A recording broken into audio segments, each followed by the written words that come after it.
Hello students, আজকের এই ভিডিওটিতে আমরা ওএসআই মডেলের সেকেন্ড পার্ট নিয়ে আলোচনা করব। এর আগের দিনকে যে ভিডিওটি আমরা পোস্ট করেছিলাম সেই ভিডিওটিতে ওএসআই মডেলের ফার্স্ট পার্ট ছিল সেটা। তো সেখানে আমরা দুটো লেয়ার নিয়ে আলোচনা করেছিলাম, টোটাল 7টা লেয়ারের মধ্যে অ্যাপ্লিকেশন লেয়ার আর হচ্ছে প্রেজেন্টেশন লেয়ার। তো আজকে আমরা সেম 7টা লেয়ারের মধ্যে পরবর্তী 3টে লেয়ার নিয়ে আলোচনা করব। সেই 3টে হচ্ছে সেশন লেয়ার, ট্রান্সপোর্ট লেয়ার আর নেটওয়ার্ক লেয়ার। তো চলো শুরু করা যাক। তো সেশন লেয়ার কি, সেশন লেয়ারের কাজটা কি বলছে, এই লেয়ার যে কোনো 2 বা ততোধিক কম্পিউটারের মধ্যে ডেটা আদান প্রদানের সময় সেশন বা কানেকশান ওপেন বা টার্মিনেট করে। আচ্ছা, সেটা কি জিনিস আমরা এই পরবর্তী পয়েন্টগুলো দেখতে দেখতে আমি বলে দিচ্ছি। সেশন লেয়ার কাজের জন্য বিভিন্ন ধরনের এপিআই, এটা মনে রাখবে, এপিআইটা কি, অ্যাপ্লিকেশান প্রোগ্রামিং ইন্টারফেসেস এপিআই ব্যবহার করে।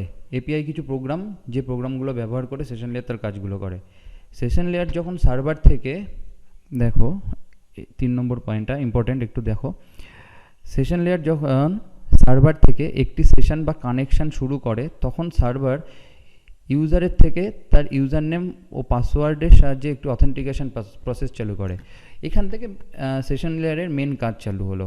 সেশন লেয়ারের মেন কাজ চালু হলো বলতে চাইছি, ধরো আমরা যখন ধরো কথার কথা ফেসবুক, আমরা অনেকেই ফেসবুক করি। যখন আমরা ফেসবুকটা খুলি, ধরো এটা আমার কম্পিউটার, এখানে আমি ফেসবুক খুলব।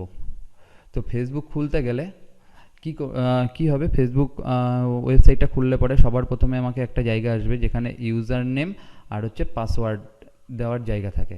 তো এই ইউজার নেম আর পাসওয়ার্ড, এই ফেসবুক সার্ভার কিন্তু ইউজার নেম আর পাসওয়ার্ড ছাড়া কোনো ইউজারকে তার প্রোফাইল অ্যাক্সেস করতে দেবে না। তো আমাকে এই ফেসবুকের যে আমার প্রোফাইল থাকবে সেই প্রোফাইলটা অ্যাক্সেস করতে গেলে আমাকে কিছু ইউজার নেম আর কিছু পাসওয়ার্ড যেটা আছে সেগুলো দিতে হবে। তো সেইটা দেওয়ার পরে ফেসবুক কী করবে, তার সার্ভারের সাথে যে ডেটাগুলো সেভ আছে তার সাথে ম্যাচ করবে যে ইউজার নেম আর পাসওয়ার্ড দুটো ঠিক কিনা। যদি দেখা যায় যে ইউজার নেম আর পাসওয়ার্ড ম্যাচ করে গেছে, তবে গিয়ে তুমি কিন্তু তোমার প্রোফাইল দেখতে পাবে, না হলে পরে পাবে না। এই যে কি করলো, যে তোমার কাছ থেকে ইউজার নেম আর পাসওয়ার্ডটা নিল, এই যে ইউজার নেম আর পাসওয়ার্ডটা নিয়ে ম্যাচ করলো, এই যে প্রসেসটা, এই প্রসেসটা একটু মিনিট, এই যে প্রসেসটা হলো, এই প্রসেসটাকে বলা হয় অথেন্টিকেশন প্রসেস। ঠিক আছে, অথেন্টিকেশন মানে কি, যে তুমি অথেন্টিক ইউজার কিনা সেটা ও চেক করে নিল। আচ্ছা, তারপরে এরপরে কি করবে, সে অথেন্টিকেশন প্রসেসটা শেষ হলে যে আরেকটা প্রসেস চালু করবে তাকে বলা হয় অথরাইজেশন প্রসেসটা কি জিনিস সেটা একটু দেখে নিই। বলছে সার্ভারের অথেন্টিকেশন প্রসেস শেষ হলে তার পরবর্তী যে প্রসেসটি চালু হয় সেটি হলো অথরাইজেশন। আচ্ছা, সার্ভারের এই প্রসেসটিতে সার্ভার চেক করে যে কোনো নির্দিষ্ট ফাইল দেখার শুধুমাত্র দেখা না, বা ডাউনলোড করার অথরাইজেশন সেই ইউজারের আছে কি না। ধরো কথার কথা বললাম, এখন বিভিন্ন ওয়েব সিরিজ চলে, তো তেমন নেটফ্লিক্স, তারপরে অ্যামাজন প্রাইম, এরকম আরও অনেক কিছু চলে। তো আমি এইখানে একটা ছোট্ট উদাহরণ দিই। আজকে ধরো আমার এদের কোনো প্যাকেজ আমার কেনা আছে, এদের একটা প্যাকেজ হয় যেটা মোবাইলের জন্য, শুধুমাত্র মোবাইলে দেখার জন্য 200 টাকা পার মান্থ, কথার কথা বললাম, এটা একটা প্যাকেজ। আমার ধরো এই প্যাকেজটা নেওয়া রয়েছে, তাহলে পরে আমি মোবাইলে অবাধে এই অ্যামাজন প্রাইম থেকে মুভি যা কিছু আছে আমি সেই জিনিসগুলো দেখতে পারবো। কিন্তু যদি আমি চাই অ্যামাজন প্রাইমকে, এটা কিন্তু মোবাইলের জন্য, মোবাইলে আমরা দেখতে পারবো, কারণ আমরা অথরাইজড ইউজার কিসের জন্য, মোবাইলের জন্য। কিন্তু আমি যদি চাই যে এই অ্যামাজন প্রাইমকে আমি কম্পিউটারে দেখব, যদি আমি চাই যে এটাকে কম্পিউটারে দেখতে চাই, কম্পিউটারে ওয়েবসাইটটা খুলে সেই ওয়েবসাইটে আমরা দেখতে চাই অ্যামাজন প্রাইমের যে কোনো মুভি বা আরও যেসব ওয়েব সিরিজ আছে সেইগুলো, তখন যখন আমি কম্পিউটারে খুলতে যাব তখন কিন্তু আমাকে অ্যামাজন প্রাইম কম্পিউটারে অ্যাক্সেস করতে দেবে না। তার কারণ কি, আমরা অথরাইজড আমার ধরো কম্পিউটারের জন্য যে প্যাকেজ আছে, এইখানে মোবাইলের জন্য 200 টাকা হলে দেখা গেল কম্পিউটারের জন্য 500 টাকা। তো আমি 200 টাকা দিয়ে আমি মোবাইলের জন্য আমি প্যাকেজটা কিনেছি, কিন্তু এখন আমি যদি চাই যে আমি এই 200 টাকার প্যাকেজ দিয়ে আমি কম্পিউটারে দেখতে চাইবো, তাহলে পরে কিন্তু আমি মানে সেই কম্পিউটারে দেখার জন্য আমি কিন্তু অথরাইজড ইউজার নই, তার জন্য আমাকে এই প্যাকেজটাকে রিচার্জ করতে হতো। তো এইখানটাতেই আসে অথরাইজেশনের ব্যাপারটা। অথরাইজেশনটা বোঝা গেল। প্রথমে অথেন্টিকেশান, প্রথমে লগ ইন করলাম, লগ ইন করে যদি আমার ইউজার নেম পাসওয়ার্ড মিললো, তো তাহলে সেটা হচ্ছে আমরা অথেন্টিকেটেড ইউজার হলাম। তারপরে কি হলো, অথেন্টিকেশান প্রসেস শেষ হলো, শেষ হওয়ার পরে অথরাইজেশান প্রসেসটা শুরু হলো। এবার অথরাইজেশন প্রসেস শেষ হয়ে গেল শেষ। তারপরে দেখো সেশন লেয়ারের আরেকটা খুব গুরুত্বপূর্ণ কাজ আছে, যেটা এই 5 নম্বর পয়েন্টটা বলছে। সেশন লেয়ার প্রত্যেকটি ডাউনলোড ফাইলের ট্র্যাক রাখে। ট্র্যাক রাখে মানে কি, ওর কাছে সমস্ত নথি থাকে যে ডাউনলোড ফাইল কোথায় কীভাবে কী সেভ আছে। যেমন কোনো ওয়েব পেজ খুললে অনেক ছবি আর ইমেজ থাকে, এই ছবি ও টেক্সট ফাইল থাকে। আচ্ছা, একটা ওয়েবসাইটে কী কী থাকে? একটা ওয়েবসাইট খুললে পরে আমরা অনেক ছবি থাকতে পারে তার ভেতরে, তারপরে তোমার ধরো কিছু টেক্সট ফাইল মানে লেখা থাকতে পারে। তো সেই জিনিসগুলো প্রত্যেকটা জিনিসগুলো সার্ভারে কিন্তু সেই সার্ভারে কিন্তু আলাদাভাবে স্টোর করা থাকে। বোঝা গেল কি বললাম? প্রত্যেকটা এই যে ইমেজ ফাইল বলো বা টেক্সট ফাইল বলো, প্রত্যেকটা কিন্তু ফাইলগুলো সার্ভারে স্টোর করে রাখা থাকে। যখন ওই ওয়েব পেজটা কেউ ওপেন করতে চাইবে, তখন সেশন লেয়ার কি করবে, সেই ইমেজ আর টেক্সট ফাইলগুলোকে ডেটা প্যাকেটের আকারে সার্ভার থেকে সেন্ড করে। কিভাবে? যখন ধরো আমি মনে করলাম যে আমি গুগল খুলবো, GOOGLE গুগল। যখন আমি google.com লিখে ওই ব্রাউজারে যখন google.com লিখে আমি এন্টার করব, তখন কি হবে, google.com ব্রাউজার কি করবে, ব্রাউজার সরাসরি এই google.com-এর যে সার্ভার আছে সেই সার্ভারের কাছে গিয়ে বলবে এই পেজটা খোলার জন্য যে ইমেজ ফাইল আর যে টেক্সট ফাইল দরকার সেই ফাইলগুলো সেন্ড করতে। তখন কি করবে সেই সার্ভার, এই ইমেজ ফাইল কিন্তু কিছু ডেটা প্যাকেট, এরকম ছোট ডেটা প্যাকেটের মধ্যে দিয়ে, এইটা ধরো ইমেজ ফাইল, ঠিক আছে, এটা ধরো টেক্সট ফাইল, এই জিনিসগুলো ও কী করবে, যে কম্পিউটারে গুগল খোলা হচ্ছে সেই কম্পিউটারের যে অ্যাড্রেস, সেই অ্যাড্রেসে এই ফাইলগুলো ডেটা প্যাকেট আকারে পাঠাবে। বোঝা গেল কি বললাম? এই কাজ এই হচ্ছে সেশন লেয়ারের কাজ। তো আমরা এখান থেকে বলতে পারি যে আমাদের ওয়েব ব্রাউজারগুলি অ্যাপ্লিকেশন লেয়ার, প্রেজেন্টেশন লেয়ার আর সেশন লেয়ারের সমস্ত কাজগুলো করে থাকে। কারণ কি, এই যে অথেন্টিকেশন প্রসেস হবে, অথেন্টিকেশন বা অথরাইজেশন প্রসেস, এগুলো কিন্তু ওয়েব ব্রাউজারেই হবে। কোনো ওয়েবসাইট খুলতে গেলে যেখানে ইমেজ ফাইল আর টেক্সট ফাইলগুলো থাকবে, সেটাও কিন্তু আমাদের এই ওয়েব ব্রাউজারের মাধ্যমেই হবে। ওয়েব ব্রাউজার মানে হচ্ছে ধরো ওই যে গুগল ক্রোম, যেগুলো আগের দিনকে বলেছিলাম, গুগল ক্রোম, তারপরে ফায়ারফক্স, এই জিনিসগুলো। তো এইখানে হচ্ছে সেশন লেয়ারের কাজ শেষ হলো। এইবার এরপরে আসছে ট্রান্সপোর্ট লেয়ার। ট্রান্সপোর্ট লেয়ারের কাজ কি? ট্রান্সপোর্ট লেয়ার সেশন লেয়ারের থেকে সমস্ত তথ্যগুলো গ্রহণ করে, ঠিক আছে। তথ্য বলতে এখানে যে সেশন লেয়ার যে ডেটা প্যাকেটগুলো পাঠাচ্ছে, সেই ডেটা প্যাকেট,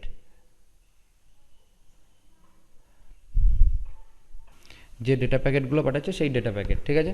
ট্রান্সপোর্ট লেয়ারে সাধারণত 3 ধরনের কাজ হয়। একটা হচ্ছে সেগমেন্টেশন, আর একটা হচ্ছে ফ্লো কন্ট্রোল, আর একটা হচ্ছে এরার কন্ট্রোল। 3টে কাজই কিন্তু খুব ইম্পর্টেন্ট কাজ। একটু ভালো করে শুনবে, সেগমেন্টেশনটা কী জিনিস, তারপরে ফ্লো কন্ট্রোলটা কী জিনিস, এমনকি এরার কন্ট্রোলটা কী জিনিস। প্রত্যেকটা কাজই খুব ভাইটাল কাজ। আচ্ছা চলো প্রথমে সেগমেন্টেশনটা দিয়ে শুরু করি। বলছে সেশন লেয়ার থেকে কোনো তথ্য গ্রহণ করার পরে ট্রান্সপোর্ট লেয়ার সেই ডেটা বা তথ্যকে কতগুলি ডেটা ইউনিটে ভাগ করে। সেই ডেটা ইউনিটগুলোকে একটা সেগমেন্ট বলে। যতগুলো ডেটা ইউনিট হবে ততগুলো সেগমেন্ট। ধরো এত বড় একটা ডেটা প্যাকেট পাঠালো, সেটা হচ্ছে সেশন লেয়ার পাঠানোর পরে কি হবে, ট্রান্সপোর্ট লেয়ার এই যে ডেটা প্যাকেটটা, এটা হচ্ছে একটা ডেটা প্যাকেট, এই ডেটা প্যাকেটকে অনেকগুলো ছোট ছোট পার্টে ভাগ করবে, ছোট ছোট পার্টে এরকম ভাগ করে এরকম ছোট ছোট ডেটা ইউনিট, এগুলোকে বলা হবে এক একটা ডেটা ইউনিট, বা কি বলবে আমরা ডেটা সেগমেন্ট। বোঝা গেল? তো আমাদের সেশন লেয়ার যে ডেটা প্যাকেটটা পাঠাচ্ছে, ট্রান্সপোর্ট লেয়ার সবার ফার্স্টে কি করছে, সেটাকে ভেঙে ছোট ছোট এরকম ডেটা প্যাকেট, এই সরি ডেটা ইউনিট বা ডেটা সেগমেন্ট তৈরি করছে। তো এই যে প্রসেসটা তৈরি হচ্ছে, এই প্রসেসটাকেই বলা হচ্ছে ডেটা এই সেগমেন্টেশন।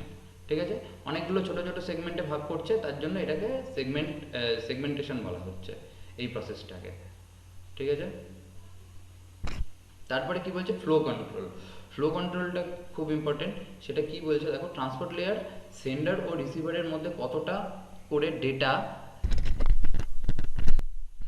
ট্রান্সপোর্ট লেয়ার কি বলছে, সেন্ডার ও রিসিভারের মধ্যে কতটা করে ডেটা একবারে পাঠানো হবে সেটা নিয়ন্ত্রণ করে। কতটা করে ডেটা মানে বলছি, ধরো এইখানে যে উদাহরণটা দেওয়া আছে যে, আচ্ছা ধরো এটা হচ্ছে আমার সার্ভার, ঠিক আছে, আর এটা ধরো আমার কম্পিউটার। সার্ভারের ক্ষমতা সবসময় বেশি, আমার কম্পিউটার বা যদি আমার মোবাইল ফোন ধরো, মোবাইল ফোনের ক্ষমতা অনেকটা কম হবে সার্ভারের থেকে। সার্ভার দেখা গেল যে প্রতি সেকেন্ডে ও 100 এমবিপিএস ডেটা প্রসেস করতে পারে, 100 এমবি পার সেকেন্ডে ডেটা প্রসেস করতে পারে। তো কিন্তু আমার কম্পিউটার দেখা গেল কথার কথা এ 50 এমবিপিএস ডেটা প্রসেস করতে পারে। আর আমার মোবাইল হলে পরে সেটা দেখা গেল 10 কি 20 এমবিপিএস স্পিডে ডেটা প্রসেস করতে পারে। ঠিক আছে, তো যখন আমরা কোনো ডেটা সার্ভার থেকে চেয়ে পাঠালাম, তখন কি হবে, সার্ভার তো তার স্পিড অনুযায়ী পাঠাবে ডেটাটা, তাই না? কিন্তু আমার কম্পিউটার বলো বা আমার ফোন বলো, সে কি সেই স্পিডে এটাকে নিতে পারবে? পারবে না। তো এর জন্য তখন এই যে আমার কম্পিউটার বা আমার ফোন যেটা কিনা ডেটা রিসিভ করবে সার্ভারের থেকে, সে ট্রান্সপোর্ট লেয়ারকে বলবে যে আমার ভাই অত স্পিডে আমি নিতে পারবো না। কম্পিউটার হলে বলবে আমার ম্যাক্সিমাম স্পিড 50, বা মোবাইল ফোন হলে বলবে যে আমার ম্যাক্সিমাম স্পিড 10 to 20, 10 থেকে 20। সেটা যদি 20 হয় তো 20, যদি 10 হয় তো 10। এবার ট্রান্সপোর্ট লেয়ার তখন কি করবে, তখন ট্রান্সপোর্ট লেয়ার একটা মেসেজ পাঠাবে সার্ভারকে যে তুমি ভাই 100 এমবিপিএস স্পিডে তুমি ডেটা পাঠিও না, তাতে ডেটা লস হবে। এর জন্য তখন কমিয়ে সেই স্পিডটাকে, যদি কম্পিউটার থেকে হয় তাহলে পরে বলবে সেটাকে 50 করো, করে ও 50 এমবি স্পিডে একে ডেটাটা পাঠাবে। তখন এ পুরোটাই নিতে পারবে, সেখানে কোনো ডেটা লস হবে না, ডেটা লস হবে না। বোঝা গেল এটা কি বললাম? ফ্লো কন্ট্রোল মানে হচ্ছে ডেটাটা কতটা স্পিডে ফ্লো করবে, সেই ফ্লোটাকে কন্ট্রোল করবে আমাদের ট্রান্সপোর্ট লেয়ার। খুব একটা কিন্তু কঠিন জিনিস নয়, তোমরা একটু ভালো করে ভিডিওটা দেখলে বা যে নোটটা আমি তোমাদের সাথে শেয়ার করব সেই নোটটা যদি পড়ো তাহলে পরে খুব ভালোভাবে তোমরা জিনিসটা মনে রাখতে পারবে। ফ্লো কন্ট্রোলটা বোঝা গেল। চলো এবার দেখা যাক তারপরে এরর কন্ট্রোল। এরর কন্ট্রোলটা কি জিনিস, চলো খুব ভালোভাবে বুঝতে পারবে। এরর কন্ট্রোলটা একটা খুবই সামান্য জিনিস। এরর কন্ট্রোল মানে কি, ধরো সার্ভার, এইমাত্র বললাম যে সার্ভার ইয়ে করে, ধরো অনেকগুলো সেগমেন্টে ভাগ করে একটা ডেটা প্যাকেটকে। ধরো একটা ডেটা, এরকম একটা বড় ডেটা প্যাকেট ছিল, তো এটাকে ছোট ছোট এরকম 3টে ধরো ডেটা প্যাকেটে, ডেটা সেগমেন্টে ভাগ করা হয়েছে বা ডেটা ইউনিটে ভাগ করা হয়েছে। এবার এই সবকটা যখন আর একটা কম্পিউটারকে পাঠাবে, তখন দেখা গেল কি হলো, এটা ডেটা ইউনিট 1, এটা ডেটা ইউনিট 2, এটা ডেটা ইউনিট 3, বা সেগমেন্ট 1, সেগমেন্ট 2, সেগমেন্ট 3। সেগমেন্ট 1 এলো, সেগমেন্ট 2 ধরো আসলো না, সেগমেন্ট 3 আসলো। এটা 1 এসছে আর এটা 3 এসছে, এদিকে 2 তো আসেনি, এটা তো আসেনি, কি হবে তাহলে? তো এইখানে ট্রান্সপোর্ট লেয়ার তার আর একটা কাজ যেটা বললাম এরর কন্ট্রোল। এরর কন্ট্রোলে কি করে যে প্রত্যেকটা এই যে ডেটাগুলো সার্ভার থেকে পাঠায় ট্রান্সপোর্ট লেয়ার, তখন তার মধ্যে একটা খুব সুন্দর জিনিস দেখো, চেকসাম বলে একটা জিনিস অ্যাড করে দেয়। পরে যখন এটা হচ্ছে রিসিভার এ পাঠাচ্ছে একে, যখন একে পাঠাচ্ছে তখন এর মধ্যে যে চেকসামগুলো অ্যাড করা হয়েছিল এই প্রত্যেকটা প্যাকেটে, তখন দেখবে এখানে যে সমস্ত চেকসামগুলো এসছে কিনা। যখন দেখছে 1 এসছে 3 এসছে 2-এর চেকসাম আসেনি, তখন তাহলে ধরা পড়ে গেল যে 2 নম্বর প্যাকেটটা আসেনি আমার কাছে, তাই তো। তো তখন কি করবে এ, আবার এর কাছে অটোমেটিক রিপিট রিকোয়েস্ট ARR বলে একটা প্রসেস চালু করবে, অটোমেটিক রিপিট রিকোয়েস্ট। দেখো এখানে বোধহয় লেখা আছে যে অটোমেটিক রিপিট রিকোয়েস্ট, হ্যাঁ এই যে automatic repeat request, sorry, automatic repeat request ব্যবহার করে সেই মিসিং ডেটা ইউনিট সার্ভারের থেকে আবার চেয়ে পাঠায়। মানে বোঝা গেল ARR বলে যে প্রসেসটা চালু করলো, তখন কি হবে, এই সার্ভারের কাছে ট্রান্সপোর্ট লেয়ার আবার বলবে যে তোমার কাছ থেকে ভাই 2 নম্বর প্যাকেটটা আমার কাছে আসেনি, তুমি ওটাকে আবার পাঠাও। আচ্ছা, সে সবই তো হলো। চেকসামটা কি জিনিস? চেকসামটা কিছু না, গ্রুপ অফ বিটস। বিট বলতে আমরা কি বুঝি? 0 1 বাইনারি নাম্বার দিয়ে তৈরি, এরকম কিছু কতগুলো বিট দিয়ে তৈরি একটা সংখ্যা, ধরো 1 0 0 1 0, এটা হচ্ছে গ্রুপ অফ বিটস। এরকম এইগুলো হচ্ছে এক একটা বিট, 1 একটা বিট, 0 একটা বিট, আবার 0 আর একটা বিট, এখানে 1 একটা বিট আর 0 আর একটা বিট। তো এই বিটগুলো কি করা হয়, প্রত্যেকটা প্যাকেটের সঙ্গে যোগ করে দেওয়া হয়। প্রত্যেকটা প্যাকেটে ডেটা সেগমেন্টে এগুলো অ্যাড করা থাকে। যখন দেখবে যে এই বিটগুলো চেক করে দেখবে যে এই বিটটা এসছে, ধরো 3টে বিট 1 0 1 0 1 1 0 1 1 0 1 1 1 1 0 0 1, এই 3টে বিটের মধ্যে দেখা যাচ্ছে এইটা এসছে এটা এসছে কিন্তু এটা আসেনি, তখন আবার চেয়ে পাঠাবে তার কাছে, ট্রান্সপোর্ট লেয়ারের কাছে। ট্রান্সপোর্ট লেয়ার তখন কি করবে, আবার ডেটা প্যাকেট 2টা যেটা আছে সেটা পাঠিয়ে দেবে। এইভাবে এরর কন্ট্রোল মানে হচ্ছে যদি এইটা এলো এটা এলো, আমার এটা আসলো না, তো সেটা একটা এরর হয়ে গেল। তো এইভাবে এরর কন্ট্রোল করা হয় ট্রান্সপোর্ট লেয়ারের সাহায্যে। বোঝা গেল?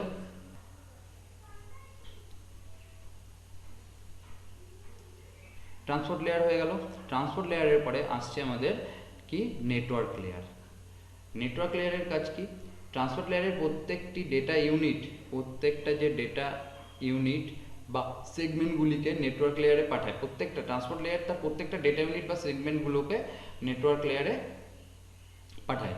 নেটওয়ার্ক লেয়ারের প্রত্যেকটি ডেটা ইউনিট বা সেগমেন্টগুলোকে ডেটা প্যাকেট বলে।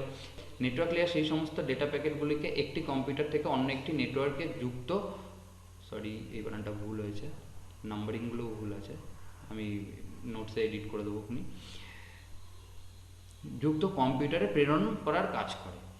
কি করে নেটওয়ার্ক লেয়ার, ধরো এখানে দুটো কম্পিউটার আছে, এটা একটা কম্পিউটার, এটা একটা কম্পিউটার, এটা সার্ভার। তো এটা ধরো নেটওয়ার্ক 1-এর সাথে যুক্ত, এটা ধরো নেটওয়ার্ক 2-এর সাথে যুক্ত, এও এই সার্ভারের সাথে যুক্ত, এও এই সার্ভারের সাথে যুক্ত। তো নেটওয়ার্ক লেয়ারের কাজ হচ্ছে যে ধরো এইখান থেকে কেউ একটা ফেসবুকের জন্য রিকোয়েস্ট করলো সার্ভারকে, সার্ভার নিজে বুঝবে যে সেটা কোন নেটওয়ার্কের কোন কম্পিউটার, মানে কোন আইপিতে এই যে ফেসবুকের রিকোয়েস্টটা, সেই রিকোয়েস্টটাকে পাঠাতে হবে। ঠিক আছে, এইটাই হচ্ছে নেটওয়ার্ক লেয়ারের কাজ। নেটওয়ার্ক লেয়ারের কাজগুলো দেখো, 1 নম্বর কাজ হচ্ছে লজিক্যাল অ্যাড্রেসিং, 2 নম্বর রাউটিং, এটা খুব একটা ইম্পর্টেন্ট জিনিস, আর 3 নম্বর হচ্ছে পাথ ডিটারমিনেশন। আচ্ছা, লজিক্যাল অ্যাড্রেসিংটা কী জিনিস চলো আমরা দেখে নিই, এখানে একবার পড়ে নিই, তারপরে আমি বলে দিচ্ছি কী জিনিস। নেটওয়ার্ক লেয়ার ডেটা প্যাকেটের সাথে সেন্ডার ও রিসিভারের আইপি অ্যাড্রেস যোগ করে দেয়। কি যোগ করে দেয়? আইপি অ্যাড্রেস, যাতে প্রত্যেকটা ডেটা প্যাকেট নির্দিষ্ট অ্যাড্রেসে পৌঁছায়। আমাদের নেটওয়ার্কের সঙ্গে যুক্ত যে কোনো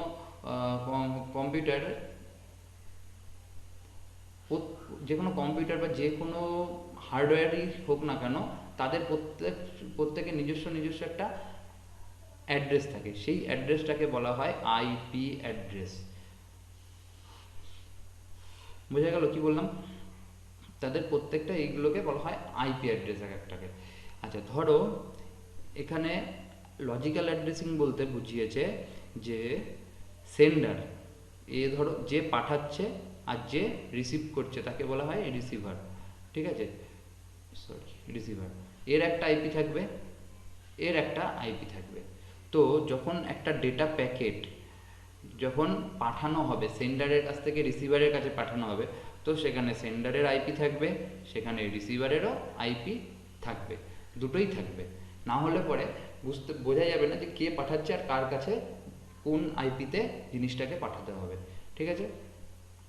এইটা আমরা রাউটিং যখন এখনই রাউটিং সম্পর্কে একটা ধারণা নেব, তো এই রাউটিংটা দেখতে গেলে তখন আমরা এই জিনিসটা আরও ভালো করে বুঝতে পারবো।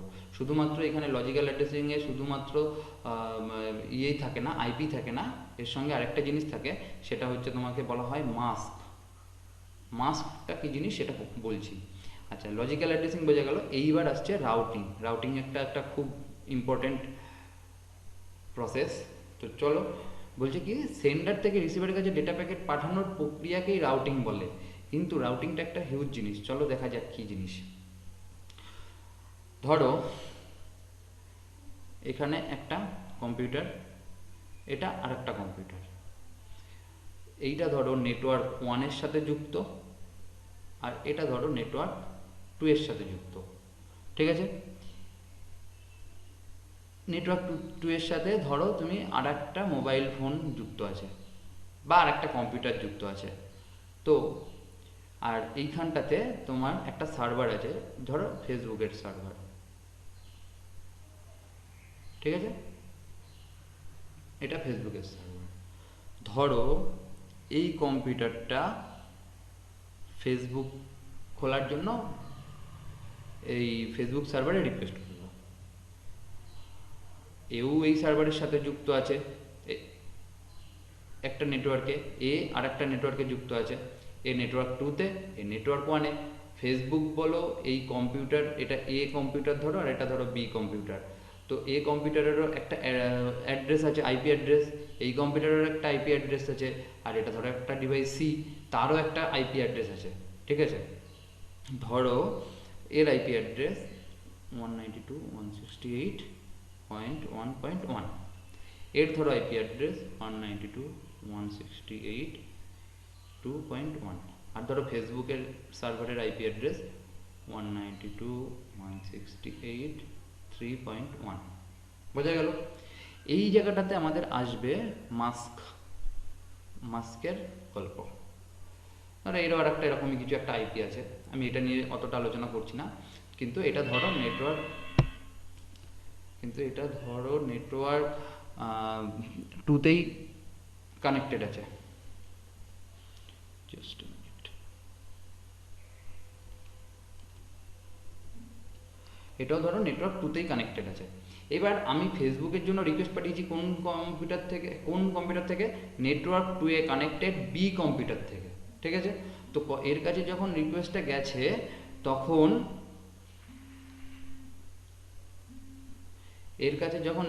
গেছে তো তখন কিভাবে যাবে, প্যাকেটের আকারে, ডেটা প্যাকেটের আকারে। সেই ডেটা প্যাকেটে কিন্তু যখন ফেসবুক এর রিকোয়েস্টটাকে অথরাইজ করার পর যখন ডেটাটা পাঠাবে ডেটা প্যাকেট আকারে, তখন ফেসবুক কি করবে, সেখানে ফেসবুক যেখান থেকে পাঠাচ্ছে তার আইপি অ্যাড্রেস, মানে এই আইপি অ্যাড্রেসটা 192.168.3.1, এবার তারপরে যাকে পাঠাবে তার আইপি অ্যাড্রেসটা 192.168.2.1, আর এর সাথে একটা মাস্ক থাকবে, মাস্কটা হচ্ছে 255.0। এই যেখানে প্রথম যে তিনটে থাকছে 255 সেইটা বোঝাবে কাকে, সেটা বোঝাবে এই যে নেটওয়ার্ক কোন নেটওয়ার্কের সেইটাকে বোঝাবে। তার মানে এই যে তিনটে কম্বিনেশন থাকছে, এইটাতে বোঝা যাবে যে এটা নেটওয়ার্ক 2-এ যুক্ত যে কম্পিউটার আছে তার আইপি অ্যাড্রেস যার এটা, তার সেইখানে যাবে হচ্ছে এই ডেটাটা, এই ফেসবুকের ডেটা, তবে গিয়ে সেখানে ফেসবুকটা ওপেন হবে। বোঝা গেল কি বললাম? এখানে মাস্কটাকে এইভাবে আমরা বলে থাকি।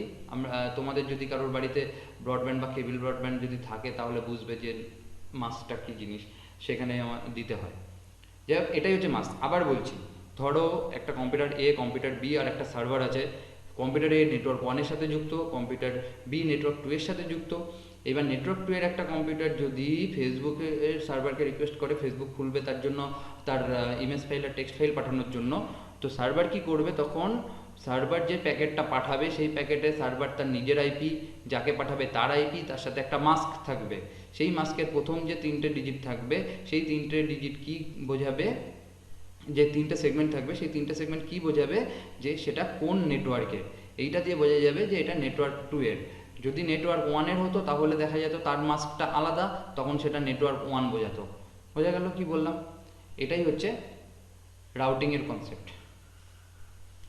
যাই হোক, আশা করি বুঝতে পেরেছো। না বুঝতে পারলে আবারও বলছি, আমাকে জানাবে, সে কমেন্ট করে জানাও, আর ইয়েতে জানাও, হোয়াটসঅ্যাপ গ্রুপে, কিন্তু জানাবে আমাকে। খুব একটা কঠিন কি কিছু মনে হচ্ছে? যাই হোক, সেটাও জানিও, কঠিন হলেও জানিও। তাহলে রাউটিংটা বোঝা গেল। এইবার আসছে আমাদের 3 নম্বর, পাথ ডিটারমিনেশন। তোমাদের যে নোটটা শেয়ার করবো সেখানে দেখবে রাউটিং সম্পর্কে বিস্তারিত জানতে এখানে ক্লিক করো। মানে এটা হচ্ছে আমার এই ইউটিউবের এই ভিডিওটার লিঙ্ক দেওয়া থাকবে, তোমরা এখানে ক্লিক করলে পরে এখানে এসে ভিডিওটা দেখে নিয়ে রাউটিং সম্পর্কে বুঝতে পারবে। পাথ ডিটারমিনেশনটা কী জিনিস? কিচ্ছু না, খুবই সোজা জিনিস একটা। বলছে সেন্ডার আর রিসিভার কখনো সরাসরি কানেক্ট থাকে না। ধরো এটা সার্ভার, এটা সেন্ডার, এটা রিসিভার, এ সেন্ডার, সার্ভার সেন্ডার, এ রিসিভার, একে পাঠাবে। কিন্তু এর মধ্যে তো আরও অনেক ছোট ছোট এরকম অনেক নোড থাকতে পারে, ঠিক আছে, যার সাথে এ কানেক্টেড, তারপরে এর সাথে এ কানেক্টেড, এর সাথে এ কানেক্টেড, এ কানেক্টেড, এ, এইভাবে এইভাবে বিভিন্ন এ বি সি ডি, আর এইটা হচ্ছে মেন সার্ভার। আমি এ থেকে রিকোয়েস্ট করেছি একে, সার্ভার আমার এর সঙ্গে এইভাবে এইভাবে ধরো কানেক্টেড আছে সব, ঠিক আছে, এরকমভাবে ধরো কানেক্টেড আছে। তো এই সার্ভার থেকে ডেটাটাও একে কতটা কম সময়ে কম নোডের মধ্যে দিয়ে পাঠাবে, সেইটাই হচ্ছে সেই মানে পাথটা, মানে পথ, সেই পথটা খুঁজে বার করাটাই হচ্ছে পাথ ডিটারমিনেশন। কতটা কম সময়ে, টাইমটা ম্যাটার করবে, কতটা কম সময়ে সার্ভার থেকে ডেটাটা এই নোডে আসবে, সেটা যার মধ্যে দিয়ে আসুক না কেন, সেই যে পাথটা খুঁজে বার করার দায়িত্ব, সেটাও কিন্তু আমাদের এই নেটওয়ার্ক লেয়ারের। বোঝা গেল কি বললাম? তো ওএসআই মডেলের পার্ট 1 যে ভিডিওটা ছিল সেখানে আমরা দুটো লেয়ার সম্পর্কে আলোচনা করেছিলাম। আজকে আরও 3টে লেয়ার সম্পর্কে আলোচনা করলাম। টোটাল আমাদের এখানে ওএসআই মডেলের 5টা লেয়ার আলোচনা হয়ে গেল। ভিডিওটা অনেক বড় হচ্ছে, না হলে পরে আমি একটা ভিডিওতেই করার চেষ্টা করতাম। তো আমার এখন যেটা বাকি থাকলো সেটা হচ্ছে নেটওয়ার্ক, এই ডেটা লিঙ্ক লেয়ার আর ফিজিক্যাল লেয়ার। এটা আমি কালকে যে ভিডিওটা আনবো সেইখানে করে দেবো, ডেটা লিঙ্ক লেয়ার আর ফিজিক্যাল লেয়ার। যাই হোক, এই নোটটা তোমাদের সাথে শেয়ার করে দেবো। তো চলো, ভিডিওটা এখন শেষ করছি।